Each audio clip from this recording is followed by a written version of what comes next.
from the text. So first of all, we are going to start with reading the extract. Please feel free to follow along on the screen, or you can use your own copy of the text or the booklets. Okay, let's start. Yes, and the bedpost was his own. The bed was his own, the room was his own. Best and happiest of all, the time before him was his own, to make amends in. I will live in the past, the present, and the future, Scrooge repeated, as he scrambled out of bed. The spirits of all three shall strive within me. Oh, Jacob Marley, heaven and the Christmas time be praised for this. I say it on my knees, old Jacob, on my knees. He was so fluttered and so glowing with his good intentions that his broken voice would scarcely answer to his call.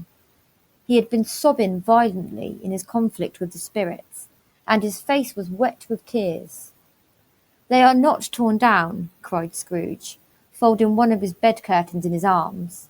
They are not torn down, rings and all. They are here. I am here.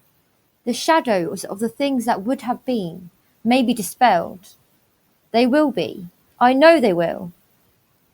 His hands were busy with his garments all this time, turning them inside out, putting them on upside down, tearing them, mislaying them, making them parties to every kind of extravagance. I don't know what to do, cried Scrooge, laughing and crying in the same breath, and making a perfect lacoon of himself with his stockings. I am as light as a feather. I am as happy as an angel. I am as merry as a schoolboy. I am as giddy as a drunken man. A Merry Christmas to everybody. A Happy New Year to all the world. Hello here! Whoop! Hello! He had frisked into the sitting room, and was now standing there, perfectly winded. There's the saucepan that the gruel was in, cried Scrooge, starting off again, and going round the fireplace. There's the door by which the ghost of Jacob Marley entered. There's the corner where the ghost of Christmas Present sat. There's the window where I saw the wandering spirits. It's all right. It's all true. It all happened. Ha ha ha. Really, for a man who had been out of practice for so many years, it was a splendid laugh. A most illustrious laugh. The father of a long, long line of brilliant laughs. I don't know what day of the month it is, said Scrooge. I don't know how long I've been among the spirits. I don't know anything. I'm quite a baby. Never mind. I don't care. I'd rather be a baby. Hello! Whoop! Hello here! He was checked in his transports by the churches ringing out the lustiest peals he had ever heard. Clash, clang, hammer, ding, dong, bell, bell, dong, ding, hammer, clang, clash. Oh, glorious, glorious! Running to the window, he opened it and put out his head. No fog, no mist. Clear, bright, jovial, stirring, cold. Cold, piping for the blood to dance to. Golden sunlight, heavenly sky, sweet fresh air, merry bells. Oh, glorious, glorious! What's today? Cried Scrooge, calling downward to a boy in Sunday clothes, who perhaps had loitered in to look about him. Eh? Returned the boy, with all his might of wonder. What's today, my fine fellow? Said Scrooge. Today, replied the boy. Why, Christmas Day. It's Christmas Day, said Scrooge to himself. I haven't missed it. The spirits have done it all in one night. They can do anything they like. Of course they can. Of course they can. Hello, my fine fellow. Hello, returned the boy. Do you know the poulterers in the next street but one, at the corner? Scrooge inquired. I should hope I did, replied the lad. An intelligent boy, said Scrooge. A remarkable boy. Do you know whether they've sold the prize turkey that was hanging up there? Not the little prize turkey, the big one. What? The one as big as me? Returned the boy. What a delightful boy, said Scrooge. It's a pleasure to talk to him. Yes, my buck. It's hanging there now, replied the boy. Is it? Said Scrooge. Go and buy it. Walker, exclaimed the boy. No, no, said Scrooge, I am in earnest. Go and buy it, and tell him to bring it here, that I may give them the direction where to take it. Come back with the man, and I'll give you a shilling. Come back with him in less than 5 minutes, and I'll give you half a crown. The boy was off like a shot. He must have had a steady hand at a trigger who could have got a shot off half so fast. I'll send it to Bob Cratchit, whispered Scrooge, rubbing his hands and splitting with a laugh. He shan't know who sends it. It's twice the size of Tiny Tim. Joe Miller never made such a joke as sending it to Bob's will be. Okay, so that is the extract, and we'll move on to the questions now. So question 1 asks you, highlight all of the words in the extract that describe Scrooge as happy. So I've highlighted the question in yellow, so you can see that any answers that correspond to the question are also going to be in yellow, just to make it a little bit easier for you. So as you probably heard when I was reading the extract, there are lots of words that do suggest that Scrooge is very happy. You can see here I've highlighted so fluttered and so glowing. So the idea of fluttering, almost like a butterfly. He's extremely excited, extremely happy. He's moving around quickly, and he's glowing. So the idea that his face is glowing with happiness, with joy, it's like he's come alive and he's lit up. I've also highlighted at the bottom here, this is a famous quotation that you should have a go at remembering if you can. I am as light as a feather. I am as happy as an angel. I am as merry as a schoolboy. I am as giddy as a drunken man. So those first 4 examples, but let's just quickly go through. So I'm as light as a feather. If you think about that here, it's a metaphor. He's not literally saying he's as light as a feather, but what he means by that is that he feels like a big weight has been lifted from him. He feels like he is a new man and he's got no worries or burdens or concerns. Nothing's weighing him down anymore. He feels free and light and kind of full of life again. He says he's as happy as an angel. So yet again, we've got a simile here. Sorry, before I should have said that as well. I am as light as a feather. We've got a nice use of simile there. I am as happy as an angel. Another simile. So being compared to an angel, he's comparing himself to an angel.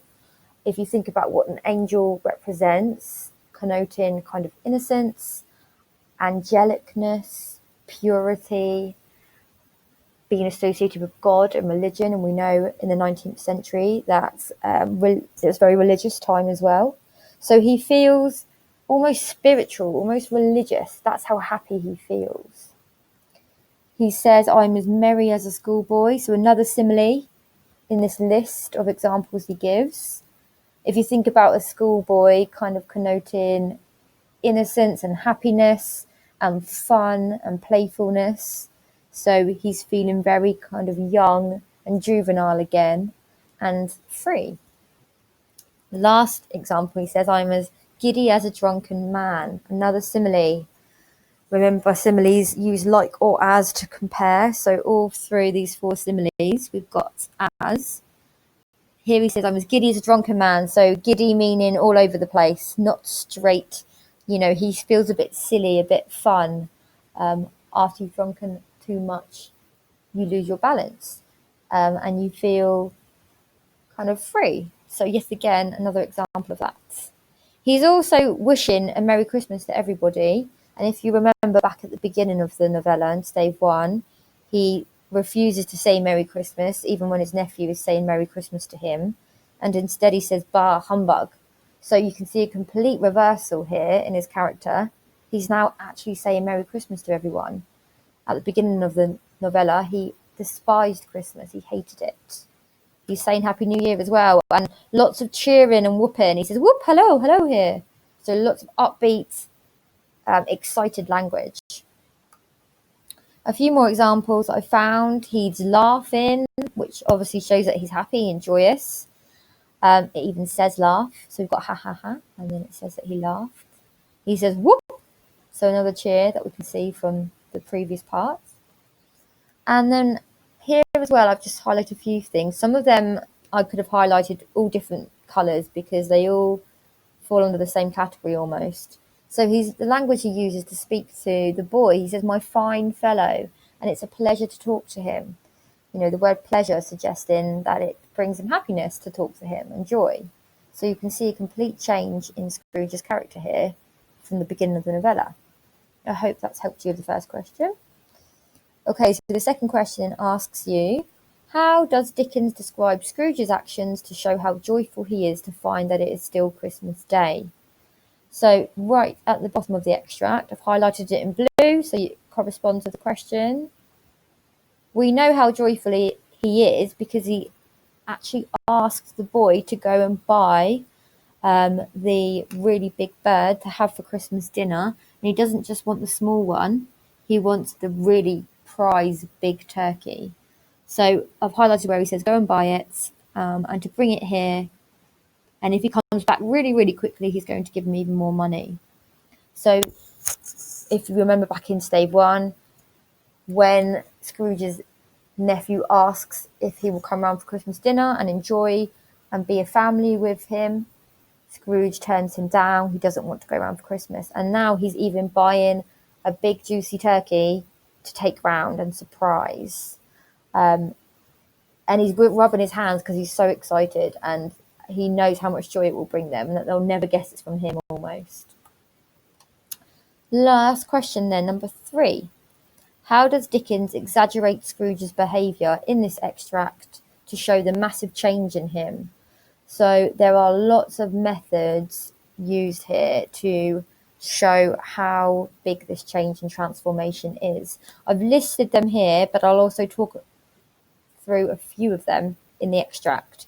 So the methods being used here, we've got lots of kind of chaotic actions and movements, and they're normally shown in a list. So we've got Scrooge running around here, there, and everywhere, really showing his excitement and his enthusiasm and his happiness. There's also lots of exclamatory sentences. So by exclamatory, I mean exclamation mark. That's the easiest way. That's going to show you that it's an exclamatory sentence. So any sentence that's followed by an exclamation mark. Yet again, it shows his overexcitement, his enthusiasm, his happiness. And if you look through that extract, I've highlighted a few, but if you counted how many exclamation marks there are, you know, there's loads that's throughout the text. So here you can see the author is really trying to exaggerate how enthusiastic Scrooge is and really exaggerate the transformation here. Lots of repetition as well, which I'll go into more detail about in a moment. Hyperbole. So it looks like hyperbole, but it's pronounced hyperbole. Some of you may have heard of that before. It just means exaggeration. So this example that I found when describing Scrooge's laugh. Where did I find it? Here we go. So it was a splendid laugh, a most illustrious laugh, the father of a long, long line of brilliant laughs. Can you see here how the author is really exaggerating, using hyperbole to describe how much Scrooge is laughing? He could have just said he laughed, but it's a splendid laugh, a most illustrious laugh. Illustrious meaning very respected and admired.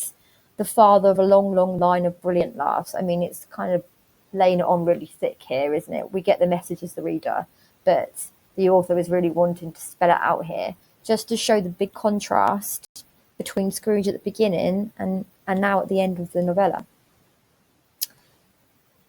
What else do we have? So short, simple sentences and fragmented sentences. So I definitely felt that as I was reading, and I'll point it out in the text in a moment. The author has used lots of short, simple sentences and fragmented sentences. By that, I mean broken up sentences, 1 word, 2 words, not full, complete sentences that make sense, to show that Scrooge's sort of state of mind and being and actions are very chaotic and fragmented too. He can't really finish his sentences. It suggests he cannot control his speech and his emotions because everything's very stop-start, broken up by these short and fragmented sentences. He's so overcome with joy that he can't control his speech and speak fluently. It's all over the place almost. Yet again, showing this massive change in Scrooge. So I'll point out a few areas in the text where I've seen these examples used. So here you go. Here's the exclamation marks. I've only highlighted 3, but they are everywhere. Look here, here, throughout the text. You could probably highlight all of them and see for yourself how many there are. Here's an example of where liston has been used. So his hands were busy with his garments all this time, turning them inside out, putting them on upside down, tearing them, mislaying them, making them parties to every kind of extravagance. So that list of actions kind of building up this idea that Scrooge is frantic and chaotic and moving around and jumping around excitedly. He can't even get his clothes on properly. Everything's a struggle.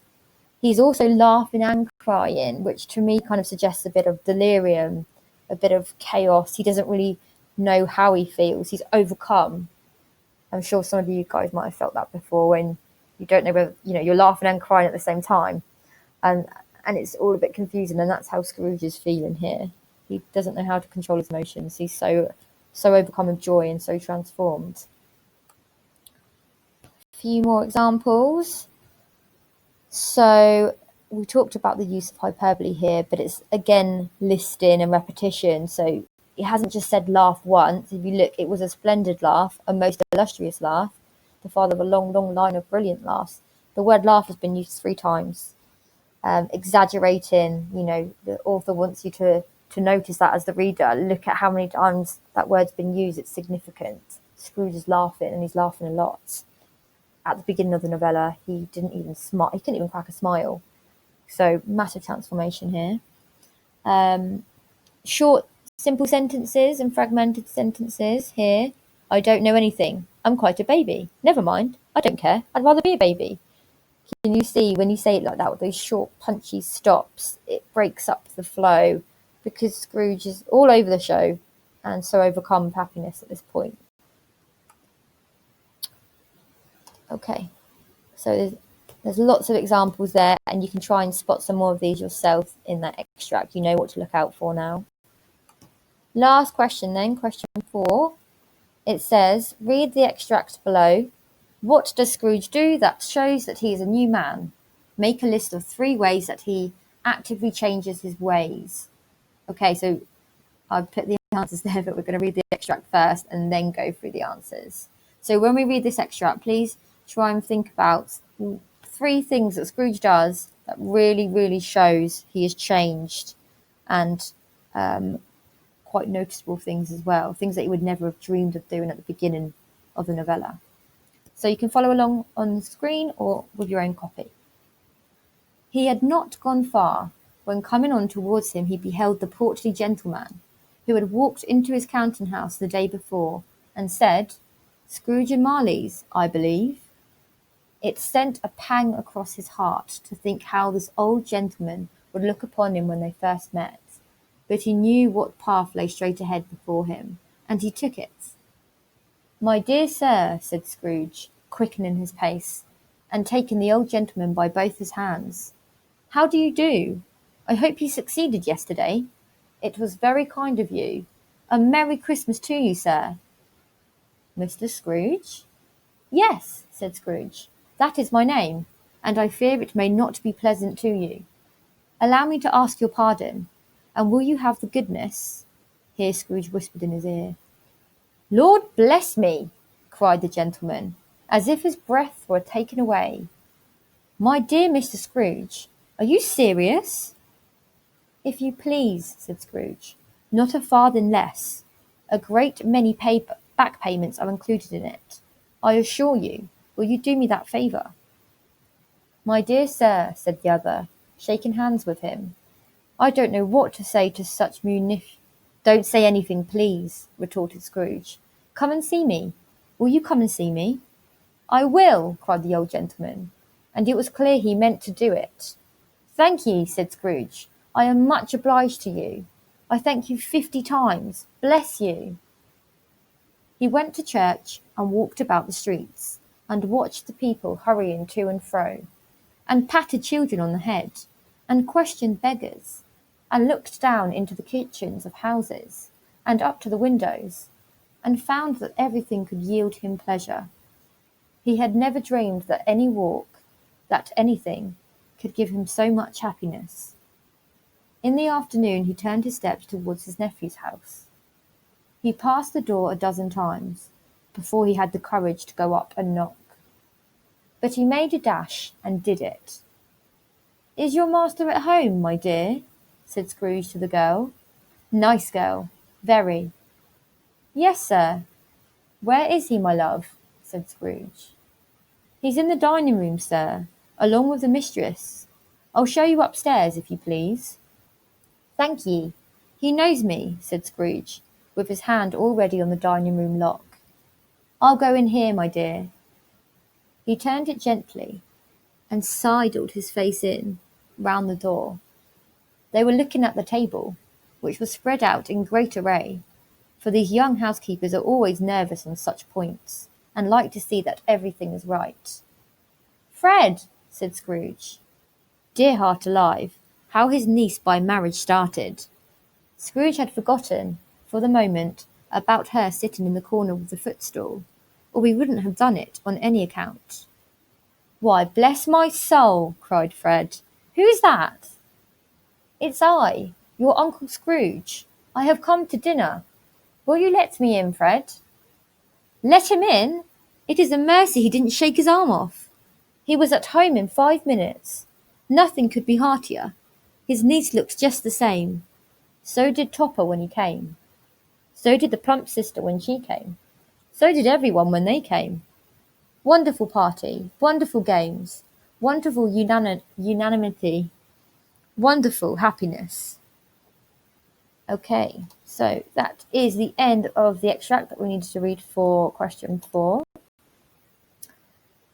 I have highlighted lots of things that you could have said for those 3 things you were looking out for, because there's quite a lot that show Scrooge has changed. But what I have listed, the 3 main things for me were, and you might have these too, he promises to donate a lot of money to the poor when he sees the portly gentleman and apologises for his previous rudeness.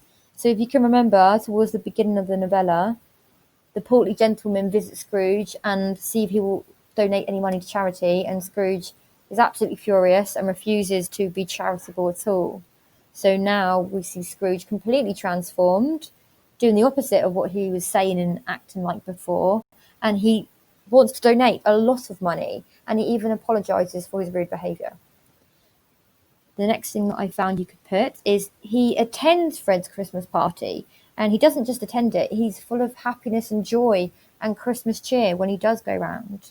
If you remember as well at the beginning, Fred is really, his nephew, bounds into Fred's workplace, so he's Scrooge's workplace, and he's really enthusiastic, and he's happy to see his uncle, inviting his uncle round for Christmas dinner, and Scrooge declines and says no, and does not share any Christmas joy with his nephew, and almost kind of boots Fred out the door.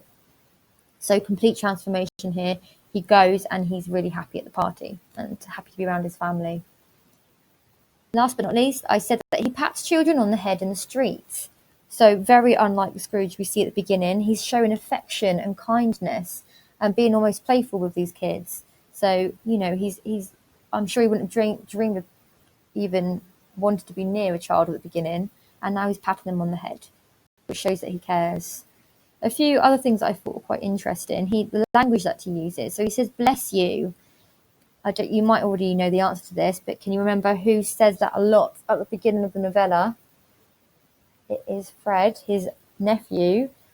Fred says, you know, "God bless you, Uncle, Merry Christmas." And here we've got Scrooge kind of mirroring, copying, using the same language as his nephew at the beginning, showing a complete transformation. There you go, Merry Christmas and bless you. So here we can see that he wants to say sorry for his previous actions. He's very adamant here that he doesn't want a farthing less, or a farthing being the amount of money back then. So he's saying, this is how much I want to give, and not anything less than that. So he's being extremely generous of how much he wants to give.